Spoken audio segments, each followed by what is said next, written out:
13 years old, I started pulling my hair.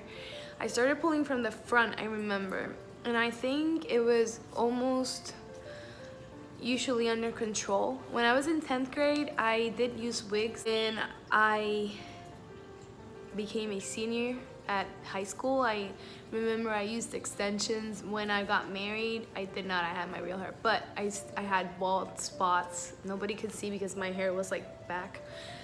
When I had my baby, it was like, I think that was one of my worst points, where I always had to have my hair really super short because my anxiety was very on high because of a lot of situations I was going through. And the story continues like that. Like, I had trichotillomania, and for many years as an adult, I just kept my hair really short, and my cousins and my friends would be like, why don't you leave your hair long? You look so pretty with your hair long. And I would be like, oh my God, if they only knew. And I couldn't tell anybody because I just felt like nobody would understand what I was going through. I did that for so many years. It was like my deep, dark secret, you know? And it was horrible because I felt trapped in myself. And only if you have Trich, you can understand how bad it feels to do that, because you feel ashamed and you feel like if people know, they're just gonna stop relating with me because they're gonna think like I'm out of my mind or something. I'm just doing this video to let you know there is hope. And the only thing I did was I started living life how I always dreamed to live my life. Let me explain myself. I started doing things that fill my heart and started doing things that I really enjoy. So for many years, I was always living a life that gave me anxiety and made me feel really nervous because I was always trying to make others happy, and I was always trying to be who I wasn't. And the day I decided, which was a few years ago, I started, changing a lot of things. But the day I decided, no, enough is enough. This is who I am. I'm not gonna do what anybody else thinks. I'm just gonna do me.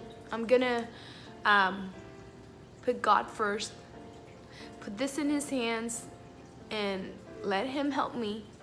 And I'm gonna start acting like by faith. Then that's what happened. I feel very bad because people tell me, what are you doing? What have you done? I just did that because I did have a lot of tips before to stop pulling. For example, I would wash my hair every night because if it was wet, I wouldn't pull. Or I would wear bandanas in my house or hats or things like that. Those tricks. So I didn't pull that much. But for this year, I haven't had to do any of those because I just don't have the urge to pull anymore. I just started living and being free and being myself and not caring about what other people think. I don't know if that makes any sense, but that's just my story. And I really hope it helps you, because I remember those nights where I would cry myself to sleep saying, I just hate my life. I just hate that I do this. It was just a very, very bad moment in my life. And that's why when I see posts of people saying like, I just hate my life right now, I just wish I was dead, it just breaks my heart. It breaks my heart because I know what that feels like. I just want you to believe again. I want you to know you're not alone. You're not the only one. Oh, and very important, you're not Trichotillomania. You're more than that. That disorder, condition, whatever we want to call it, doesn't control you. It doesn't define you. It doesn't make you who you are. You are more than that. Things can get better.